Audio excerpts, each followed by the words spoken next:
I never thought my own flesh and blood could stab me in the back, but here we are.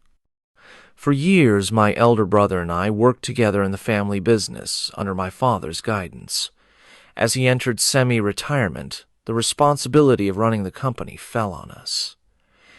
It was supposed to be an equal effort, but the reality?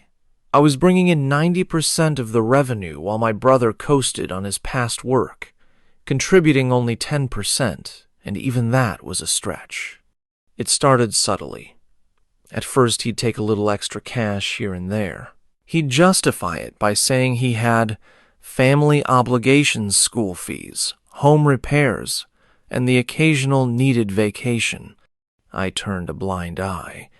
He was my brother, after all. Then, in 2019, everything changed. I started noticing discrepancies in the company's financials. More and more, funds were being withdrawn with no clear explanation. The amounts weren't insignificant, thousands of dollars disappearing with no invoices or receipts.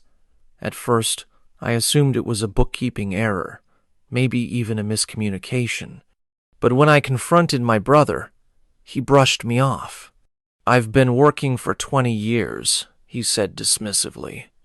"I deserve to enjoy the fruits of my labor." Fruits of whose labor? My father and I had carried this company while he enjoyed lavish dinners and exotic vacations. His wife, always dressed in the finest designer clothes, boasted about their new purchases, jewelry, luxury watches, private school tuition for their children. Yet, our business was bleeding cash. It wasn't until I did a deep dive into our accounts that I uncovered the truth. My brother had secretly opened a competing company under his wife's name.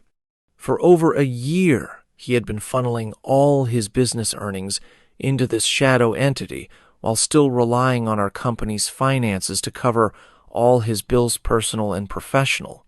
He was eating off our plate while cooking his own meal elsewhere. Rent? Paid by our company. Loans? Paid by our company. Luxury expenses?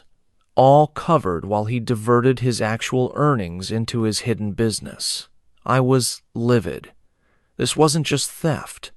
This was calculated, premeditated betrayal.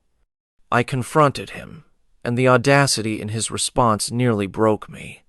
"It's just business," he said with a shrug. "I need to think about my family." As if I wasn't family. As if the years of struggle, sweat, and sacrifice meant nothing. We decided to separate our work, still operating under the same office, but no longer mixing finances. I had no choice. My father, heartbroken but unwilling to choose sides, tried to play peacemaker. Then came the final nail in the coffin. A year later, my brother came to me asking for a loan to pay his children's school fees. He promised he would return the money in a month. I hesitated, but relented. Despite everything, he was still my brother. 1 month passed, then another, then 6. No repayment, no explanation, just silence. When I finally confronted him, he avoided me. I turned to his wife, hoping she'd have the decency to acknowledge what they'd done. Instead, she smirked. "Why don't you sell all the jewelry my parents gave your family at our wedding? That should cover the cost." I saw red. It was never about need. It was about taking. They weren't struggling, they were just greedy. That was the last straw. I went to my parents, laid everything out in excruciating detail. Every stolen dollar, every lie, every manipulation. My father, devastated, finally took action. My brother was kicked out of the office, his access to company funds revoked. But the damage was already done. The amount he had siphoned was more than we had initially estimated. Years of hard work, gone. I had to rebuild everything from scratch, navigating the toughest business climate we'd ever faced, all because of the person who was supposed to have my back. It's been over a year since I last saw him. My parents, though saddened, know there is no fixing this. The anger inside me is still raw. I'm 17F, an only child, and my relationship with my mother has been strained for as long as I can remember. She had me in her 40s after multiple miscarriages, and instead of being her miracle baby, I feel like I've always been a curse in her eyes. My dad, on the other hand, is my rock, my best friend, my safe space. But my mother? She treats me like an unwanted burden, a mistake she wishes she could erase. This all started early. As a kid, I'd hear my parents fight, and every time they did, my mother would turn her rage toward me. If my father upset her, suddenly I was the reason her life was miserable. If something bad happened, somehow it was my fault. When I was 10, she told me, "You ruined my life." Imagine being 10 years old and hearing that from your own mother. I never understood why she treated me this way. I wasn't a bad kid. I got good grades, I stayed out of trouble, I did everything I could to please her, but it was never enough. Meanwhile, my father was always there. He was the one who came to school meetings, picked me up when I was sick, and took care of me when I cried myself to sleep. My mother, on the other hand, had her priorities elsewhere. She was a teacher, and when I was born, she went right back to work just a few months later. Instead of being raised by her, I spent my early years with my grandmother, who became my real mother figure. The resentment between us only grew worse as I got older. I longed for her approval, but she would constantly find ways to tear me down.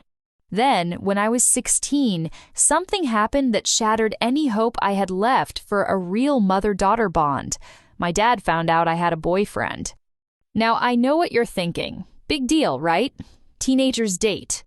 But in an Asian household, dating before marriage is practically a sin. My dad wasn't thrilled, but he wasn't furious either. He understood that I was growing up, but he made the mistake of telling my mother, thinking it was the right thing to do. She lost it. I still remember her face pure disgust. She didn't just yell at me, she spat venom. She called me a S. She stood in front of my dad, looked me dead in the eyes, and said, "You're a s.